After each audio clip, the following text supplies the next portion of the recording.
another exploration of the theme of together, and in this case, it is the way in which large sports venues can bring people together. And our speaker is Alastair Richardson, who's a director of Cox, a distinguished Australian firm founded in the 1960s by Philip Cox. And over that period, it has engaged with an extraordinarily wide range of projects, building types and challenges, as well as locations, increasingly from outside Australia across the world. Now, one area of particular expertise is their designs for sport. Last year, about this time of year, Alastair and I collaborated to produce a publication called Pitch Perfect on 5 cricket grounds in Australia, all of which had Cox parts of them. In some cases, they were more or less entirely Cox design. In some cases, it was not necessarily the whole project.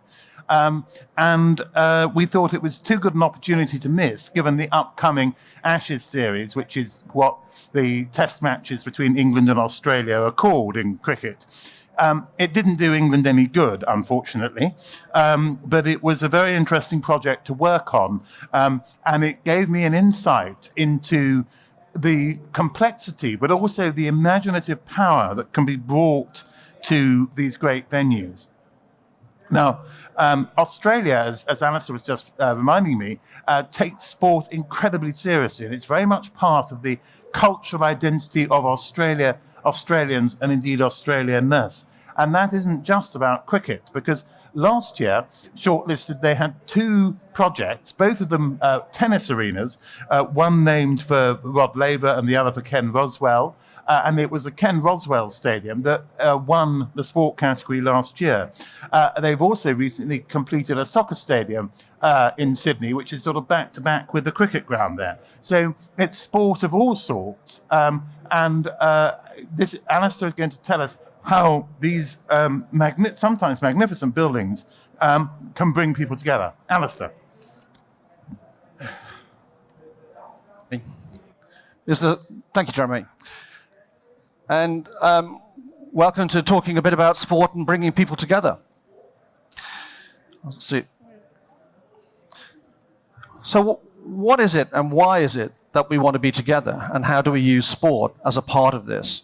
It's obviously to share emotions, to share an experience, to be a part of a crowd, to have an opportunity that is unlike anything else, to be there live. It's not new, of course. We've been looking at it ever since the Greeks with the ancient Olympics, of bringing warring tribes together in a peaceful combat situation where we didn't have to kill each other, to celebrate sport, physical prowess. And it is through these components, which then moved into ancient Rome, of the mass entertainment of sport, using sport for all people, from Caesars to senators to the plebeians. The notion of actually bringing people together as a heart of social contract with the city. It actually led to the genre of the stadium of as a building, as the element of something of civic pride, of a place where you could come and be entertained. And it is through these buildings that we also began to create the sense of teams. The Hippodrome here in Constantinople with the Blues and the Reds, they operated over 900 years in relation to bringing different parts of the city together to celebrate sport. As Jeremy just indicated, the Ashes then began to create the first element of the codification of sport and mass entertainment for all people. Not just people watching the game, though, but the communities engaged with it, and actually communities that played at all different levels. This ability to actually come together was really about seeing the event or participating in the event. And it's the beginning of this element, particularly of the Ashes and of media, that began to see the rise of the stadium as we know it today. Jerry mentioned the Ashes, and it's the classic element in 1882 when the Ashes was first created. It was actually created by the media. It actually wasn't the notion of a building. It was the notion that Australian cricket had gone to rest after 100 years of success with the Australians, these cheeky people coming over and beating. The early buildings we used weren't really defined per se as buildings. This is actually a photograph of the first FA Cup, so 1880s, which was basically Leyton Orient winning on the middle of a field. It obviously led to a genre of architecture from the Oval and onwards into buildings which celebrate the masses, that celebrate people. But it's not just about sport and the buildings we dedicate to them. We also engage sport through our cities. The running of the bulls in Pamplona is an event that we want to be at, that people go, that people thrill, that people have a unique experience associated with it. And yet its backdrop is the streets of the town. It's the stadium is the city. And the same in Siena. These ancient traditions, however, we've also begun to use today. Hypered into an element of technology, the Grand Prix has become an element that engages with the city. And what we have here in Singapore now, the street circuit, is the whole city engaged through an active event that is reinforced, both physical, digital, experiential, and also this notion of how we watch the game on a digital element, richly incorporating data into the experience. So as we went through this period of time, as we went all the way up to 2020 and that fateful days, sport was continuing to grow. It was a core element of our engagement for society, of engaging with the notion of what went onto the game. It moved beyond the notion of merely what was on the field, but began to look at the issue of how we engaged it through technology, how we engaged it through a social experience, and how we made a day of going to the game.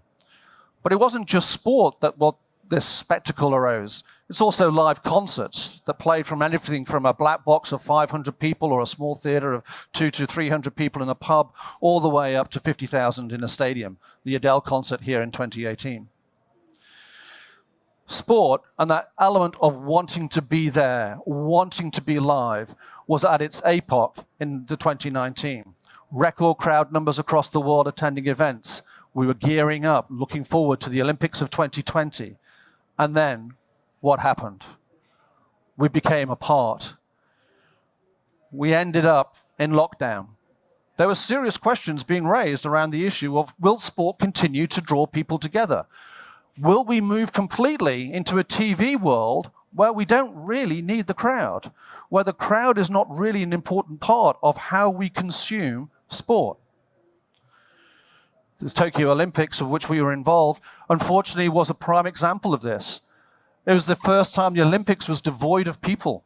It only had the athletes. Its atmosphere was terrible. The infrastructure built for the games was huge, and yet no one could go.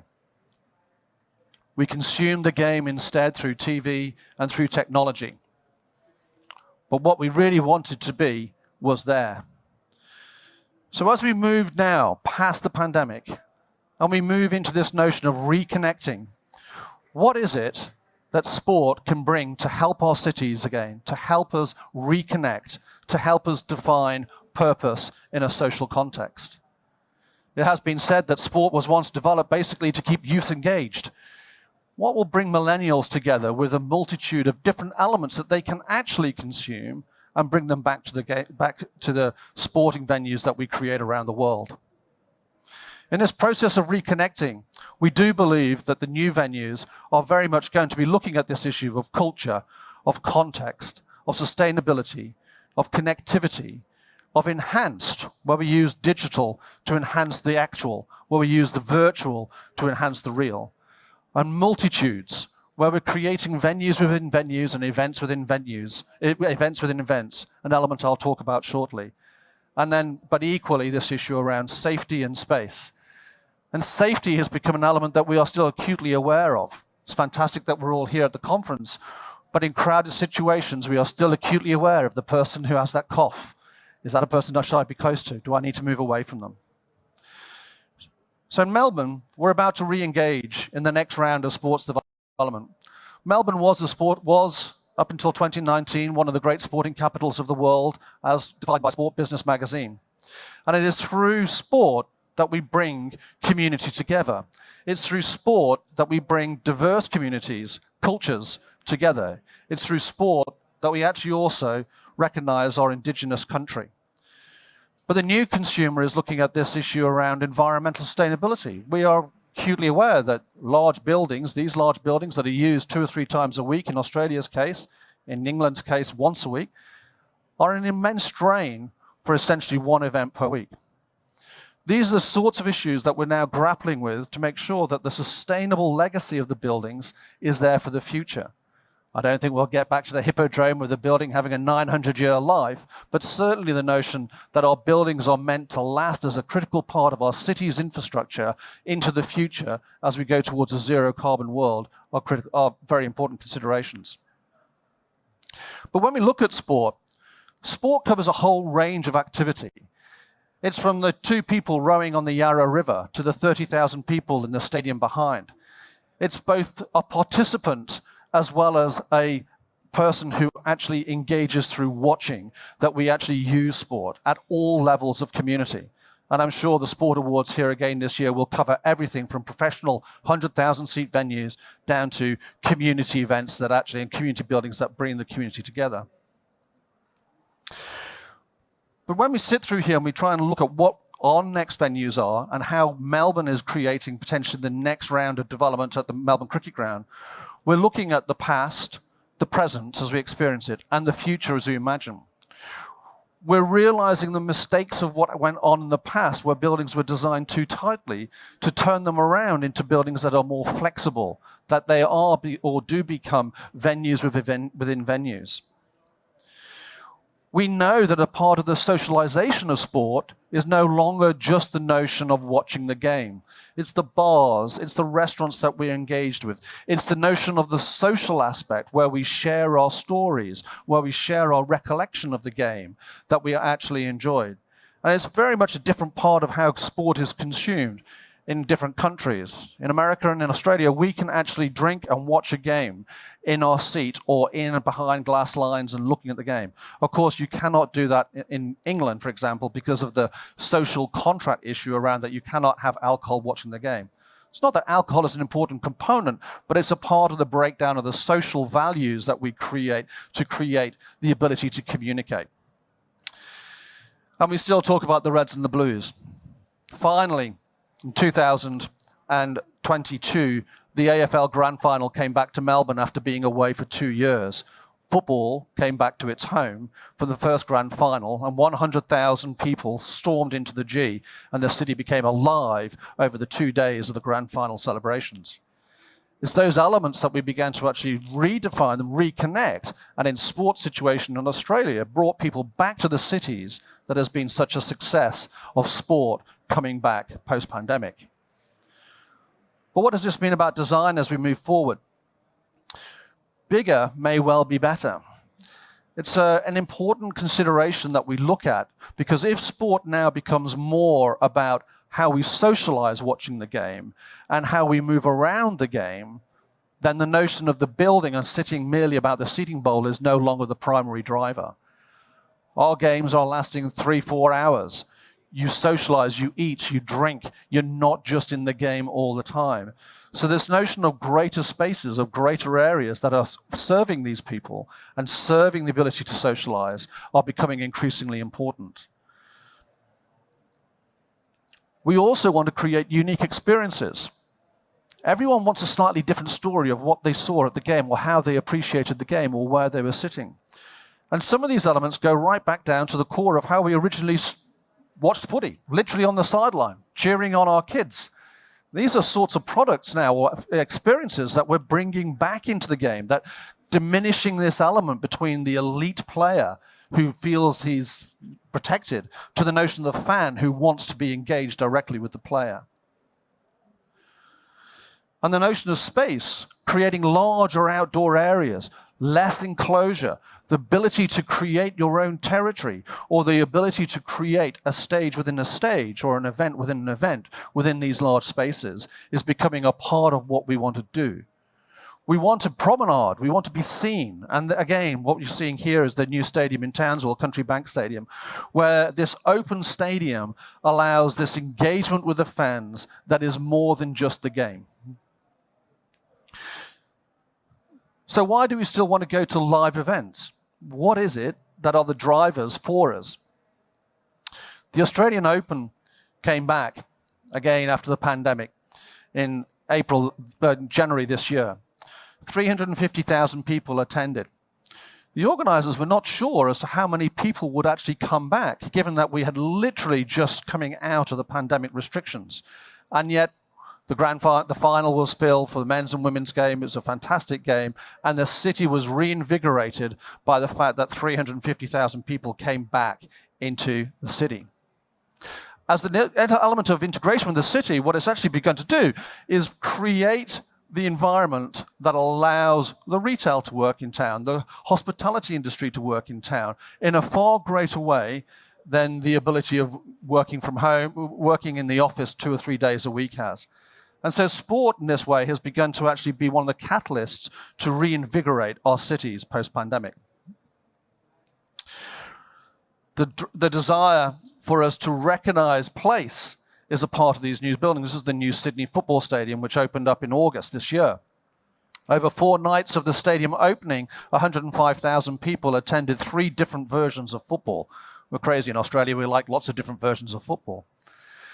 But the stadium was the first stadium essentially that was constructed and its design modified during the period of the pandemic.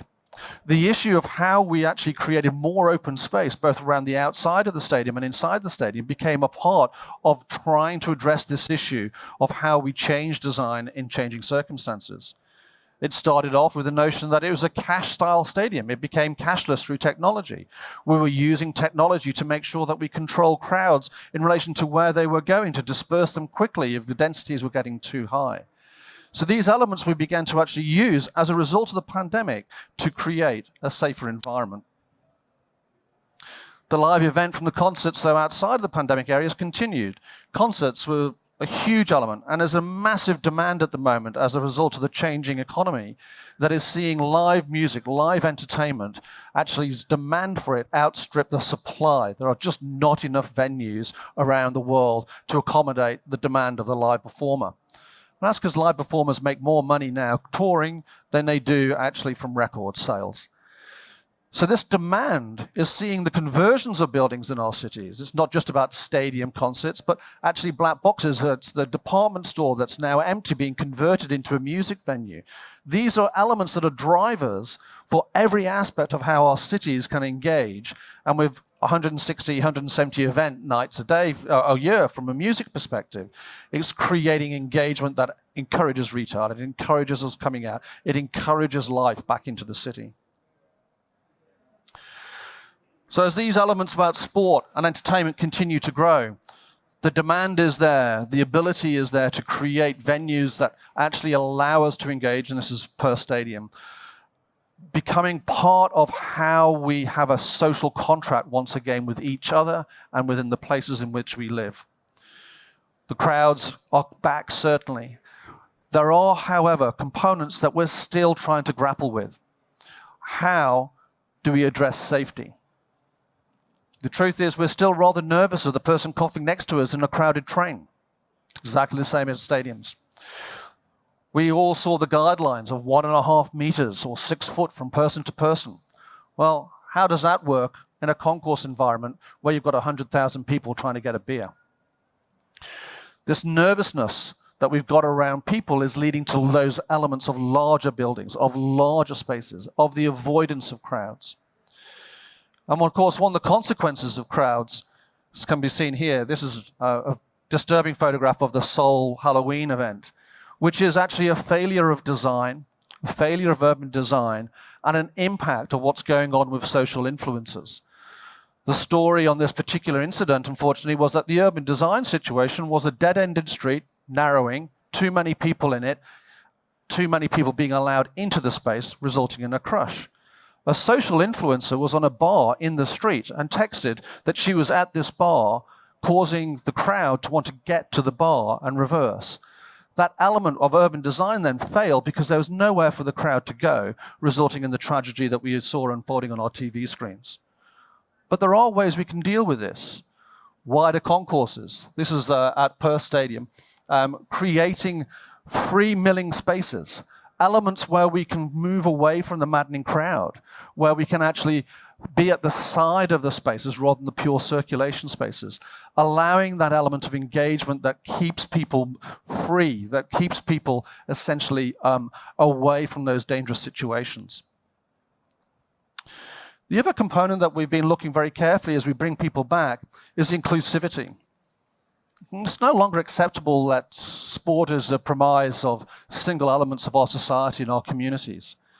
And certainly in the Australian sense, the Indigenous and Aboriginal input into our game has both been huge from a design perspective, but also from a player perspective, as an element of re-engaging with country. This is actually a piece of the artwork that was done in Sydney Football Stadium in representation of that by the local Indigenous people. And it's an important component of how we engage with community and how we engage of repair of country as a component of the buildings that we're doing.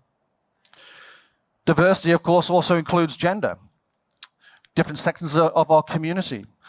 In Australia, we have a diverse range of community. We are a country of migrants at the end of the day. And it is through sport and through entertainment that we bring each of these different communities together to freely express themselves. So then we hit the issue of technology, and technology as an enabler within our venues. The real and the virtual are blurring. We are creating digital enhancements of venues, and I think the speech after this one is about the ABBA experience, which is an amazing show, of course, going on at the moment with avatars. What we want to do is to create an immersive environment that is not just about the sport on the field. The screens that we're seeing, the development of LED technology, the notion of the light show, the acoustics, the audio systems in these buildings are all creating experiences that you cannot have at home. The technology-rich environment also comes through data. So we want more information, more data around the players. We're using data to create opportunity around venues as well, of allowing people to meet in different ways, of allowing us to be together through the phone and then in the physicality of the real space. So venues bring, together and create shared experiences. And it's the technology that we're putting into these venues that enhance that experience and create the experience from an hour, 2 hours, 3 hours before the game to even 3 or 4 days before the game to after the game as well. Like this weekend, I'm going to be in Las Vegas and I'm going to be at the Chargers game. I'm already getting inputs into my social media account about me going to the game, about beginning to help connect, help me to be together with other people at the game, even before the game has actually started. So as these venues become media platforms, they become black boxes, elements around enhancing an experience that can only be there. It creates the opportunity for us to share those experiences of being together once only. And it's something that cannot be replicated merely in your TV at home. It's the anticipation, the experience enhancement. Each of these pieces of technology we build through the stadium. We build through a physical and a digital world. So quite often now we're building these stadiums in the virtual world that allow the experience to occur before you go to the real world. We are at the same time creating safety networks that allow people to feel safe, that allow the crowd to be safe within these components, that monitor the situation such that we don't get the Seoul Halloween party reoccurring within our live venues. And from that, we talk a little bit about multitudes. And in the multitudes, we are hitting this issue now, as I mentioned before, of the situation in Seoul, of the real versus the social. This is essentially the event within the event. And the event within the event, as a result of social influences, is creating components within the football game, within the concert, that are creating other events within it. How do we create the space to allow those to occur safely? How do we allow people to gather around a social influencer at a live event and actually have another event as a part of the overall experience? And again, this notion of creating stages within stages or venues within venues is very much becoming a part of how we're engaging in the design of the public space. The new sport consumers are very interested in sustainability. The fundamental tenet, of course, is that a stadium is not very sustainable unless it lasts a long time. We are looking at the issues of technology, of how to actually reduce its carbon footprint, of how we can actually create the stadium as as an energy stabilizer within an overall energy grid. And this is a particular pertinent issue in Australia as we move to a completely renewable grid from a traditional power grid. The notion of the stadium being the battery, being the capacitor that helps stabilize power, is something that is being seriously explored in terms of the next round of developments. And the technology is there to be able to do it. The use of carbon-free steel in Australia is again something that we're seriously looking at in the next round of stadiums, on the basis that with so much sun, we can actually feed the notion of how we create steel in a carbon-free manner. But the other thing we're trying to do with each of these things is make the buildings more usable. Having experiences that create activity 365 days a year, from hotels to roof walks to fine dining experiences that are open all the time. Each of these elements is how we use the infrastructure of the building to create social activity, to bring people together outside of the prime event. What we're doing from microbreweries to this notion of outdoor terracing, of space that is not enclosed to actually engage with people and engage in environments that are not internalized, again becoming very important components. So what does this mean as we move forward? And how can sport help reconnect our cities as well as our societies? In Sydney, the recently opened Sydney Football Stadium, it's already had an enormous impact on one of the main strips through there called Oxford Street in Paddington, where the bar life and the restaurant life has changed dramatically as a result of the opening stadium. In fact, private investment was significant through there to coincide with the reopening of the stadium as people began to engage once again with actually going out after the pandemic. So these stadiums that we're developing, and certainly the ones in the post-pandemic world, are key drivers to bringing people back into the city, of bringing people to engage with society again, of creating experiences of where we want to be together. I'm sure we'll do more on the building, hopefully in future WAF awards. But the stadium with its componentry of how it engages within the environment, how we repaired the country, how we created an architecture that built on Philip Cox's original game, stadium, into something with a new identity, was key to its success. As shown by the opening games and the 105,000 fans streaming in to watch 3 versions of football. So what are the insights? Well, we do want diverse but like-minded events which advance and accelerate experience, that we're trying to constantly create this element of unique experiences for everyone. Everyone has to be able to have a shared story, but a unique story as well. We are using them as enablers to reconnect communities and cities. And this goes across all scale of venues, and certainly both live sport venues, but also entertainment and music venues. They are becoming ones that have multiple event platforms. It's not just about the show on the field in terms of a stadium. It's actually what's going on around the concourse. It's the concerts. It's the social influencers that we're actually meeting.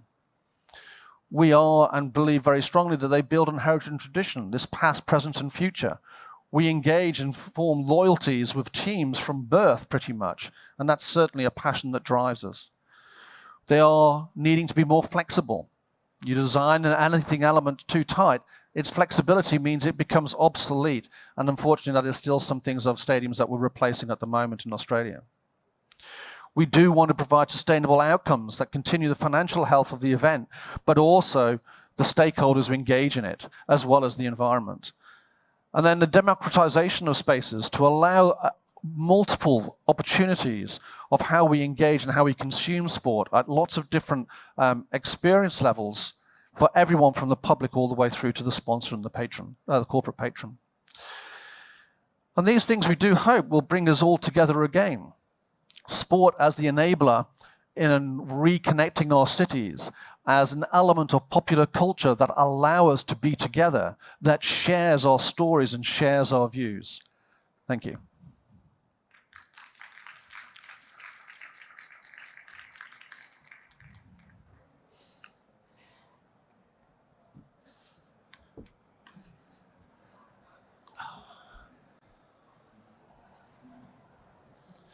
Well, Alastair, thank you very much for an extremely optimistic talk, which isn't just about the future of sport and sporting venues, but I think the future of cities.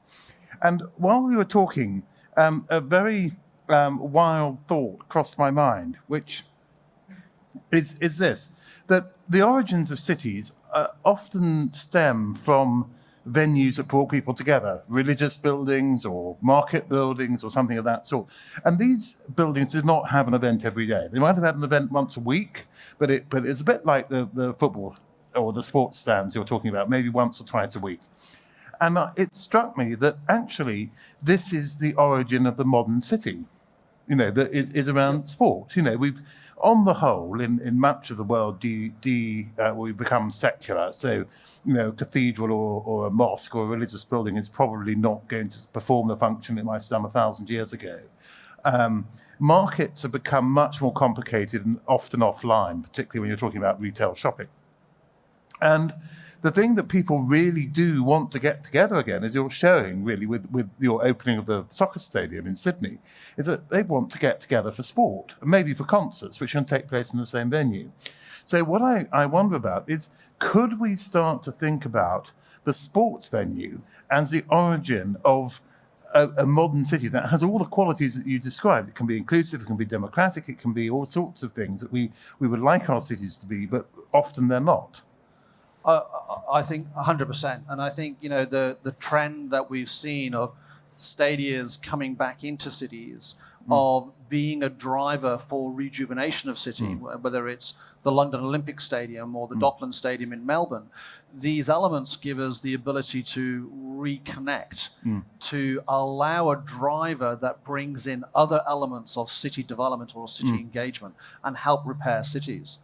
Still, the move, for example, the biggest move in the States is the notion that the baseball park is moving away from being an out-of-town fringe into the inner city. And it's reinvigorating the inner city and bringing life back into the cities. And I think that's the value that sport really does bring. It's far more enduring and lasting in many ways than retail, as you say, because retail does have a tendency to be changing more rapidly in the new digital world. Yeah, and yes, as you were saying, sport is affected by digitization. And I was thinking another slightly naughty thought is you were saying you could see the event before it takes place, because maybe you can be at the match, but you can make sure it has the outcome you want. Because you could enhance it digitally so that a critical catch is dropped in a cricket match, or a goal is not saved in a soccer match. You could actually recreate those sorts of versions of any given match. So everyone there, all the 100,000 people could actually have a different match. It could be that way. I probably wouldn't go too much into the notion of how gambling might affect those components. Well, I think we shouldn't go there, but yeah. Yeah. But I think what it is, it's all looking at how we can use what has become an essential part of modern life, which is, digital technology, plus a fear of certain sorts of catastrophic event like a pandemic. And we were lucky with a pandemic that COVID-19 turned out to be a not terribly dangerous disease, for most people at least. If we get something, that's much more, sort of equivalent to Black Death, we'll have a very different outcome to it. And so I think that there's always going to be this fear of the crowd, which was detected in the 19th century by people who wrote about it, people, the alienation of the city, people like Walter Benjamin. And I think, have I turned my You've just gone off. Yeah, maybe use this. But can I use this? Is that okay? Good. So I think that what you're doing is actually giving us a set of principles which will need to be addressed and resolved in necessarily in different ways, but which could be the origin of the modern city. And one thinks perhaps of the London Olympics, which took place in a really derelict part of the city that had been overlooked since deindustrialization in the 1950s and 60s. And to the credit of the British authorities, who are not always very good at this sort of thing, put it mildly, there was a long-term commitment to reuse the venues, not just the main stadia, but to create a sense of a new city centre around them, which is happening with the what's it called? It's the part which will include a series of cultural venues and a series of educational buildings as well. And that it could be, if it works, there's no guarantee, I think, that it will absolutely work, that it will lead to a creation of another central hub of London, away from the original hub, which is obviously the City of London, away from the political hub around Westminster, and then away from the hub that emerged with the 1851 Great Exhibition around Kensington and the big museums and the big venue of the Albert Hall there. So, and as London has got bigger and in many ways more complex, at least demographically more complex, that could be interesting. Now, I think perhaps taking the theme of cricket, which is what brought us together a year ago. Yep. Would be to think about what's happening in India. And India has, adopted cricket. I mean, it's one of the benign exports of British imperialism, shall we say? And now, of course, because of India's massive population, it's driving the whole notion of what cricket is.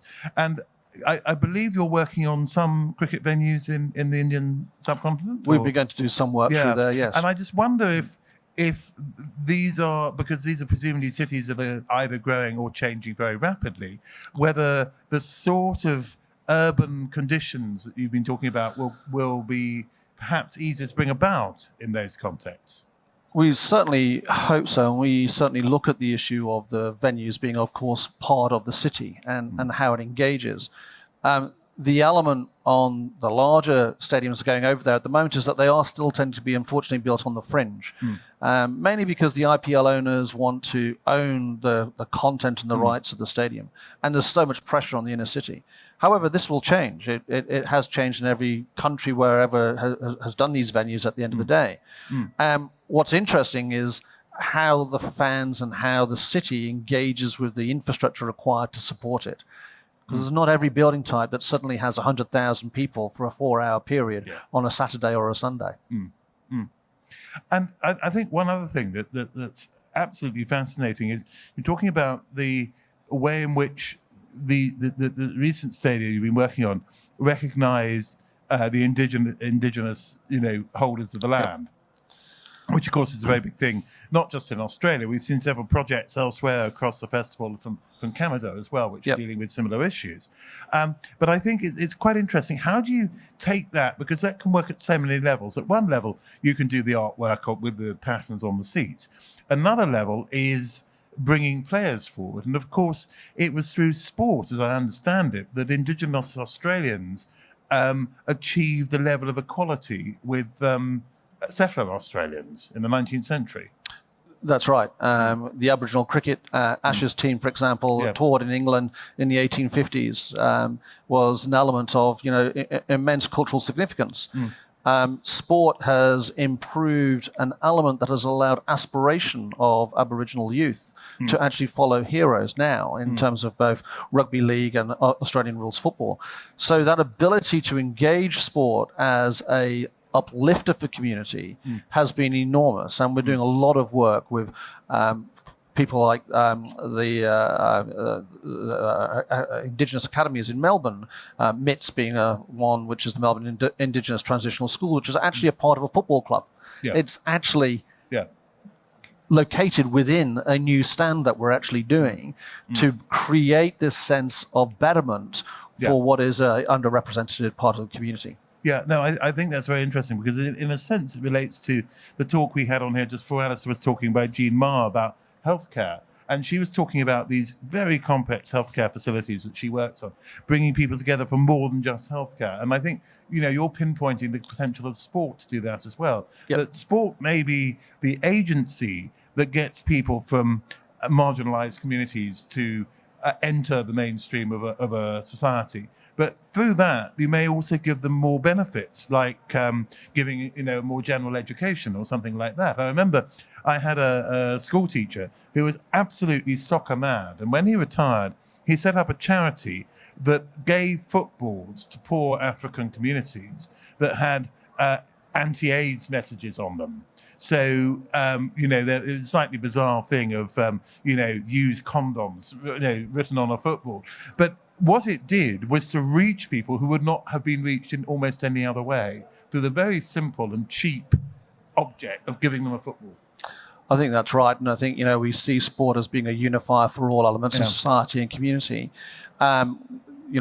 We can look at the Qatar World Cup at the moment and has many good bits as well as the bad bits, but it is an element of bringing people together from all walks of life, not necessarily only the richest, but every element. And the players have an immense diverse background of where they came from, of all cultures, of all nations. And it's quite interesting how some of the teams from some countries with what we might think of as less than desirable regimes are using their participation to protest against their governments. I'm thinking of Iran. Yes, that was an amazing element. But you can't remove politics from sport. You couldn't in the Roman times, and you can't today. No, absolutely.